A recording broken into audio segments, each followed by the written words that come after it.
ஓம் சாய்ராம். என் அன்பு குழந்தையே, இன்று இரவு ஒரு அதிசயம் நடக்கும். உன் கஷ்டத்திற்கு கடைசி நாள் இது. ஒரு முறை கேள் என் செல்லவே, இது சாயப்பாவின் உத்தரவு. உன்னை நான் தேடி தேடி உன் வீட்டிற்கே வந்துள்ளேன். ஏன் தெரியுமா? உன்னுடைய உன்னதமான அன்பு என்னை உன்னிடத்தில் வரச் செய்து விட்டது. ஆம் செல்லமே, இனி நீ என்னை முழுவதுமாக நம்புவாய். அதை நிச்சயமாக உணர்வாய். நீ துன்பம் என்ற போர்வையை போர்த்தி உள்ளாய். முதலில் அதை நீ தூக்கி எறி. அப்போது உன் மனதில் மிகப்பெரிய வெளிச்சம் ஒளிச்சுடத் தெரியும். அதில் ஆனந்தத்தின் அருவியாய் பொழிந்து என்னை நீ பார்ப்பாய். இப்போதும் சொல்கிறேன், உன்னை காப்பாற்றவே நான் ஓடோடி வந்துள்ளேன். இந்த சாயப்பாவின் பாதத்தில் சரணடைந்து விடு. இந்த சாயப்பாவின் பாதத்தில் சரணடைந்து விட்டால் நான் உன்னை காப்பாற்றி சந்தோஷமாக வாழ்க்கை தரச் செய்வேன். உன்னுடைய வாழ்க்கையில் கஷ்டமோ நஷ்டமோ இன்பமோ துன்பமோ நம்ம கர்மவினையை அடிப்படையில்தான் எல்லாமே நடக்கிறது. எனக்கு சோதனைகள் வந்துவிட்டது, பிரச்சனைகளை சமாளிக்க முடியவில்லை என்று சொல்லிவிட்டு உட்காராமல் அந்த கர்ம வினைகளை எப்படி தொலைக்கிறது என்று சிந்தித்து செயல்பட்டோம் என்றால் நம்முடைய வாழ்க்கை எந்த ஒரு கஷ்டத்திலிருந்து நீ வெளியே வந்து விடுவாய். இழந்த சந்தோஷத்தை நாம் பெற்றுவிடலாம். ஆம், உன்னை நான் உன் சாயப்பா எப்போதுமே இக்கட்டான சூழ்நிலையில் காப்பாற்றிக் கொண்டுதான் உள்ளேன். பணம், பொருள், பதவி, அதிகாரம் படைத்தவர்களாக இருப்பவர்கள் மட்டுமே பாக்கியம் என்று நீ நினைத்துக் கொள்கிறாய். ஆனால் உண்மை அதுவல்ல. பாவங்கள் நீக்க பெற்றவர்களே உண்மையான அதிர்ஷ்டசாலிகள். அதுதான் மகிழ்ச்சியான நிறைவான வாழ்வை தரும். ஆம் செல்லமே, நீ தெரிந்தோ தெரியாமலோ அறிந்தோ அறியாமலோ பிறருக்கு செய்த தவறை உணர்ந்து அதற்காக வருந்தி எப்போது என்னை வழிபடுகிறாயோ அன்று உன் பாவங்கள் நீங்கி நீயும் நல்வாழ்வு வாழப்போகிறாய். இதோ உன் கர்ம வினைகளை போக்கவும் மகிழ்ச்சியான எதிர்காலத்துக்காகவும் ஒரு சிலவற்றை நான் கூறுகிறேன். கவனமாக கேள், அதை பின்பற்றி நடந்து கொள். அது என்ன தெரியுமா? விரோதங்களையும் வீண் வார்த்தைகளையும் தவிர்த்து விடு. விரோதங்களையும் வீண் வார்த்தைகள், தேவையில்லாத பேச்சுகளை தவிர்த்து விடு. யாரிடமும் பகைமை பாராட்டாதே. யாரையும் எதிரியாக நினைக்காதே. உன்னால் முடிந்த நன்மையை நீ எப்போதும் பிறருக்கு செய்து வா. நிச்சயம் அதுவே உன்னை இக்கட்டான சூழ்நிலையில் இருந்து நிச்சயமாக காப்பாற்றும். நன்மை, ஆம் செல்லமே, நன்மை எப்போதுமே நல்லதைத்தான் செய்யும். ஏனென்றால் அது தர்மம் தலை காக்கும். தீங்கு செய்பவர்களுக்கு தீங்கு செய்ய வேண்டும் என்று மனதார கூட நினைத்து விடாதே. பிறருடைய அவச்சொற்களோ சதிகளோ உனக்கு தீங்கு செய்யாது. அந்த பாவச் செயலை செய்தவர்களையே தான் அது போய் சேரும். யாரையும் எதற்காகவும் சபித்து விடாதே. சபிக்க வேண்டாம். அந்த இடத்திலிருந்து நகன்று விடு, அல்லது மௌனமாக இரு, பொறுமையாக இரு, சகிப்புத்தன்மையோடு இரு. அவர்களை பழி வாங்க வேண்டும் என்று மட்டும் நினைத்து விடாதே. அவர்களும் என் செல்ல பிள்ளைகள் தானே, அதை நீ மறந்துவிட வேண்டாம். அவர்களுக்கான புத்தியை புகட்டி அவர்களை நல்வழிப்படுத்துவது இந்த சாயப்பாவின் கடமையாகும். ஆம் செல்லமே, உன்னால் முடிந்தவரை அன்பை பகிர்ந்து கொள். ஆறுதலான வார்த்தைகளை தேவைப்படுவோருக்கு கொடு.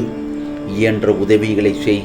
ஏனென்றால் நீ விதைக்கும் ஒவ்வொரு நல்ல செயலும் விருட்சமாகி உன்னை உயர்விக்கும் நேரம் வந்துவிட்டது. ஆம், உன்னுடைய கர்ம வினைகளை மிகவும் போக்கிவிடும், நீக்கிவிடும். அது எதனால் தெரியுமா? நீ செய்யும் நல்ல செயல்களால் தான். நீ 1 மடங்கு செய்யும் நல்ல உதவிகள் உனக்கு 100 மடங்கு பலனை கொடுக்கும் என்பதில் சிறிதும் ஐயமில்லை. இதனால் தான் எப்போதும் உன் முகத்தில் சிரிப்பு இருக்கும். நல்ல விஷயத்தை கூறத்தான் உன் வீட்டிற்கு உன் சாயப்பா நான் வந்திருக்கிறேன். இதோ பார், உன் கர்ம வினைகள் அனைத்தும் உன்னை விட்டு விலகி போய்விடும். உனது வாழ்க்கை தரத்தை மாற்றி அமைக்கத்தான் உன் சாயப்பா உன் வீடு தேடி வந்திருக்கிறேன். எதை எதிர்பார்த்து காத்து கொண்டிருந்தாயோ அது நடைபெறப் போகிறது. ஒரு அதிசயம் நடக்கப் போகிறது. அது உன்னை முழுவதுமாக மாற்றப் போகிறது. உன் கோரிக்கைகள் எதுவும் நிறைவேறாது என்ற பேச்சுக்கே இடமில்லை. ஆம், சோதனை காலம் வரும்போது பயப்பட வேண்டாம், கலங்க வேண்டாம். தாய் தந்தை தன் பிள்ளைகளை கண்டிப்பது போல உன் சாயப்பா நானும் என்னை நான் நேசிக்கிறவர்களை கடிந்து நடத்துகின்றேன். இதை நீ புரிந்து கொண்டு நடக்கும்போது உனக்கு அனைத்தும் நிச்சயமாக செய்வேன். பயப்பட வேண்டாம். பலம் கொண்டு திடமான மனதுடன் இரு. உன்னை ஒருபோதும் உன் சாயப்பா நிச்சயமாக கைவிட மாட்டேன். உன்னை விட்டு விலகவும் மாட்டேன். இது சாயப்பாவின் சத்திய வாக்கு. எது வந்தாலும் கலங்கக்கூடாது என் செல்லமே. எது வந்தாலும் கவலைப்படக்கூடாது. அதை தாங்கக்கூடிய சக்தியும் உனக்கு நிச்சயமாக கொடுப்பேன். மேலும் அதிலிருந்து தப்பிக்கின்ற வழிகள் அனைத்தையும் உனக்காக உருவாக்கி கொடுப்பேன். உனக்கு பின் இருப்பது நான் தானே. உன்னை என்றும் உன் சாயப்பா கைவிட மாட்டேன். பயப்படாதிரு. எப்போதும் எல்லாவற்றுக்கும் சந்தோஷமாக இருக்க வேண்டும். அப்படி பழகிக்கொள். கஷ்டம் வந்தால் துவண்டு போகாதே. அது உன் பூர்வ ஜென்ம கர்மம். இன்பத்தை எவ்வாறு சந்தோஷமாக ஏற்கின்றாயோ அதே போல்தான் கஷ்டத்தையும் ஏற்று என் மீது பாரத்தை போட்டுவிடு. அந்த கஷ்டத்தை நான் எப்படி சமாளிக்க உனக்கு கற்றுக் கொடுக்கிறேன் என்று பார். மேலும் அதை நான் பார்த்து கொள்கிறேன். உன்னோடு உன் சாயப்பா நான் இருப்பதால் நீ எதிலும் ஜெயிக்கப் போகிறாய் என் செல்லமே. எவ்வளவு பிரச்சனைகள் இருந்தாலும் அதில் வெளியில் தெரியாமல் என் செல்லப்பிள்ளை சிரித்த முகத்துடன் தெரிகிறாய். மற்றவர்களுக்கு துன்பம் வந்தால் அது உனக்கு வந்தது போல் துடிக்கின்றாய். அது மட்டுமின்றி உன்னை கேவலப்படுத்தியவர்களின் முன் உன்னை பார்த்து பொறாமைப்படும் அளவுக்கு வாழ்ந்து காட்டுகின்றாய். எவ்வளவு பிரச்சனைகள், எவ்வளவு போராட்டங்கள் நினைத்து பார்த்தால் எனக்கே மூச்சு முட்டுகிறது. இன்று மட்டுமல்ல, இனி என்றுமே என் பிள்ளையை கண் இமை போல் உன் சாயப்பா காப்பேன். ஒரு நொடி கூட இனி உன்னை விட்டு பிரிய மாட்டேன். இது உன் சாயப்பாவின் சத்திய வாக்கு. ஆம் செல்லமே, உன் வாழ்க்கையில் பாதைகள் கரடு முரடாகத்தான் இருக்கும்.